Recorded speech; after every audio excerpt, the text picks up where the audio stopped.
I'm Jay Prince, and this is an A1 anime review. This is a notice to the anime community. I do not give a fuck. One more time. I do not give a fuck about the manga. This is an anime review. I will go over some memorable moments, favorite characters, followed by personal ratings of the storytelling and one for the animation, ending on my personal recommendation for this series. Again, this is an anime review. For you dense people in the back, that means anime only. One more time. Anime only. On today's video, we are covering Chainsaw Man. Before we get started, these are some things I think you guys should know. I watched the show on Crunchyroll and in the English dub. Now, these are the posted ratings for the series. My anime list gave Chainsaw Man an 8.63 out of 10, Crunchyroll a 4.9 out of 5, and IMDb gave it an 8.5 out of 10. Now my ratings are gonna be a bit different. Our leading dub voice actor goes by the name Ryan called Levy. Levy has voiced 28 roles from 31 titles. Again, I don't understand how that's possible, but I get my source information from behind the voice actors.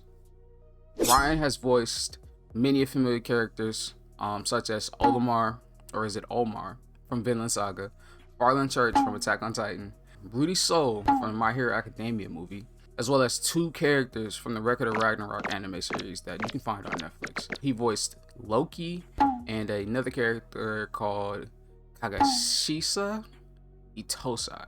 I feel like I'm saying that right, but I could be wrong.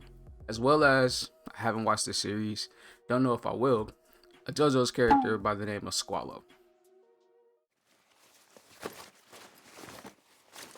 If Demon Slayer is being carried by its animation, Chainsaw Man is being dragged by MAPPA, because oh my god, MAPPA does amazing work. Sorry if that stings to hear, but this show is getting carried by MAPPA. Chainsaw Man is the definition of mid. Before we get tightened about an opinion, allow me to educate you on the use of AAVE. Mid does not mean bad, nor does it mean good. It simply means okay. Chainsaw Man is an okay anime, and that's fine. The plot is a basic shonen teen boy with a demon inside him trope, but the difference in this MC is what drives them. Their ambitions are not really typical. They have no serious ambition whatsoever, in my opinion, other than naive teenage fantasies. If you haven't noticed by now, this review will contain slight spoilers. I really didn't have a least favorite or favorite character in this season of the series. Well, it's kind of hard for me to get attached to any of these characters. Well, other than Pochita, or Pochita. I think I said that wrong the first time. Pochita. Pochita is a little chainsaw demon that Denji meets as a kid and forms a contract with, basically, in order for them both to survive. That's probably the only character that I've attached to, because Pochita is adorable.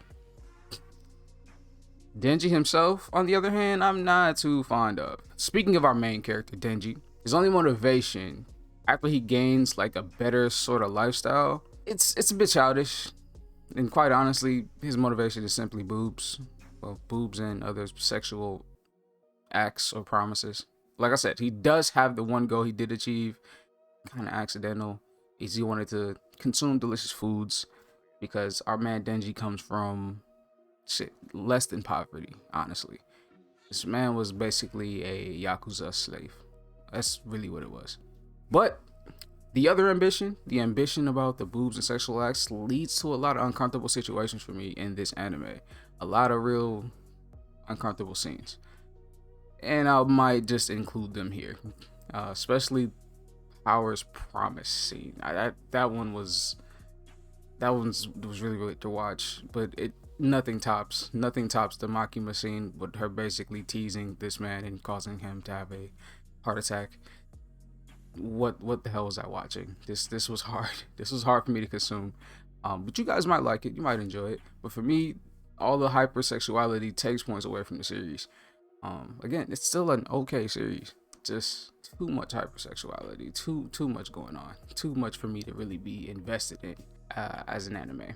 With all the uncomfortable scenes aside, this show does not lack action. The fight scenes are done amazingly, really well done.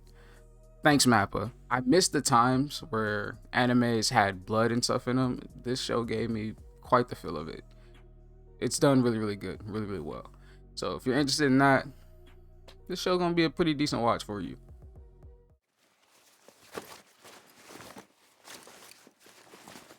I don't simply hate the show. I was trying to consume the story. And to kind of prove that, I have a bit of a theory on the direction. Again, I don't read the fucking manga. This is a theory based on the anime. Within the show, Denji notices he hasn't really grieved any of the losses he's witnessed. And at one point, he ponders if that's due to him now having a demon's heart. Denji brushes past the idea because he couldn't care less due to how much his life has improved. Eating new foods and finally touching boobs for the first time can do that to you, I guess. With his heart now being Pochida's, it made me wonder, is Pochita still somehow alive inside of him, cutting off his emotions? It could be accidental, for all we know, but it's a theory I have. Wonder if they're gonna get into explaining that more in season 2.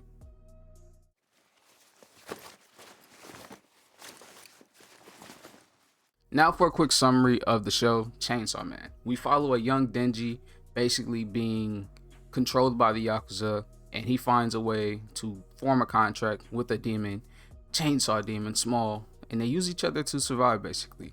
Denji and this Chainsaw Demon work by hunting down demons. They become demon hunters, and they pursue some sort of funds to help themselves live a little, as well as doing other little side jobs. But this helps them pay back the Yakuza debt a little bit. Not a lot, because they still have massive debt.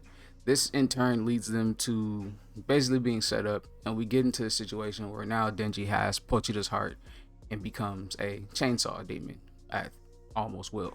That leads into a very interesting life change, new characters, crazy different environment for Denji, as well as him actually having to learn how to use his abilities and become a better fighter, because he really wasn't one.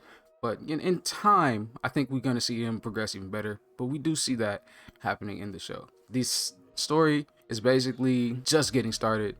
Not really sure the direction. Can't wait for season 2. Actually, I can, because if it's going to be more of the hypersexual stuff, I really couldn't care less about the show. But so far, there are those little pieces of plot that do have me curious. Again, I was watching the show, even though I was uncomfortable at times.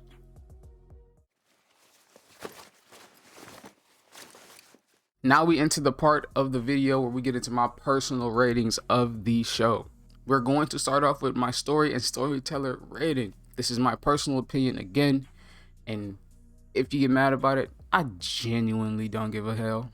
The rating for the storytelling for Chainsaw Man, honestly, all of these critics had it way too high. I'm pretty sure the animation carried them. It was getting 8s, 4.9s out of 5s. I'm pretty sure that was just based off Mappa's work. This storytelling for this show, including the hypersexuality, that takes points away. I give this show a 6.5. A 6.5 out of 10. It's mid. It's not bad. It's not great. It's mid. It's an okay anime. When it comes to the animation though, Mappa, you do not disappoint. 5 out of 5. You don't fuck around when it comes to animations. This show was done really beautifully. I didn't see any points that took away from how beautifully it was made. The show was really well done. Those are my ratings. And finally, do I recommend you add Chainsaw Man to your watch list? You ain't missing out. You're not missing out, in my opinion. You can add it if you want. I don't think it's a must watch. Animation is beautiful, but if you actually want story in your anime, you're not missing out on this. It's really just a bunch of hypersexuality mixed with a little bit of action, a little bit of blood and violence. But if that's some stuff you're interested in, blood, violence, action, there's a little bit of it in here. If you can get past the hypersexual stuff, you're gonna enjoy this series. It wasn't a bad watch at all. Again, it's mid, but it's not bad. That's gonna conclude my anime review of Chainsaw Man. Sorry for the wait. Been kind of busy, as well as took me a while to figure out how I wanted to talk about this video. And now that Demon Slayer has come back out, it just kind of made it easy for me to make the comparison, because Demon Slayer, the story in that is far better than this, quite honestly. Quite honestly. Again, thank you guys for watching. Leave a like, subscribe if you're new. I am Jay Prince, and this has been an A1 anime review. Until next time, y'all take care.